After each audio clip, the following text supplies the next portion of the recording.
G'day guys. So before I wanted to get into how it is that I ruptured my ACL and how it is that we got to this point right now, I thought it'd be rude not to introduce ourselves first.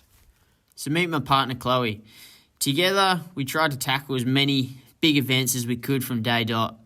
The first one was a charity paddle for MS, which was a 50-kilometre paddle along the flats of the Gold Coast.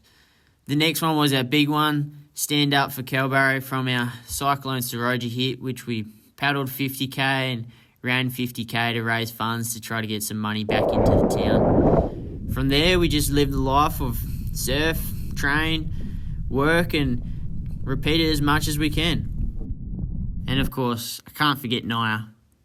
He pretty much runs the show around here. Completely rules the roost and has always done so since day dot. And so, how I did the ACL was pretty much just like every other poor bugger. It was a very small movement through the knee when I went for a little sidestep in touch footy and it gave way. At the time, I was trying to tell everyone that it just felt like a visit to the chiro. It felt like nothing. There was no pain or anything. It was the weirdest thing ever. But then went and got the MRI and, worst case scenario, ruptured the ACL. So this year was 2 weeks after the injury and the goal was pretty clear. Get it as strong as possible before surgery and then rock and roll from there. So we pulled the trigger and locked in for surgery 4 weeks post-injury.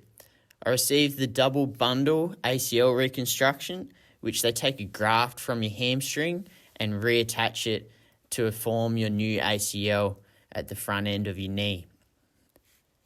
The first 3 weeks were probably the most painful 3 weeks I've ever had in my life.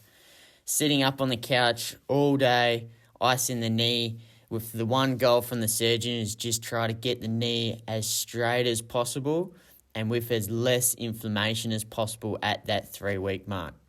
So we went on from there and the rehab kicked off from about the 4 week mark onwards.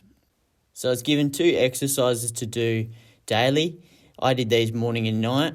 One was a knee flexion exercise and then one was a knee extension exercise, which you guys are watching right now.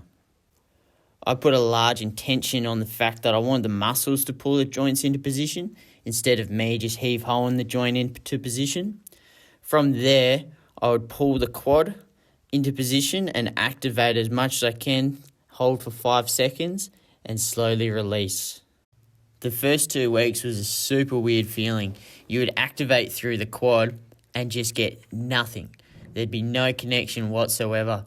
As you can kind of see a little bit, it almost looks like it's fighting back with that pulsating effect. That's just slowly came back into play the last week. And so this is where we're at today. Yeah, it sucks to look back on all the cool shit that we used to be able to do, but got to take the good for the bad, and it's not that bad really. There's other people that are stuck in a wheelchair for life. So, I have a goal. 9 months from now, we have a world championship race in Poland. I want to get to that and surf the biggest wave of my life. That's the goal. It's pretty straightforward. Now, there's no point in moping around about it because that's not going to help the situation. So we're going to get at it. I'm going to document everything each day so I can see the progress over time.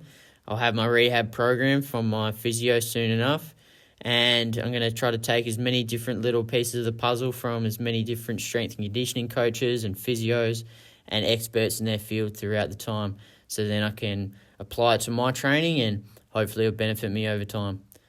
And with the help of my team and my support network and everyone around me, we're going to find out exactly what's possible in 9 months' time.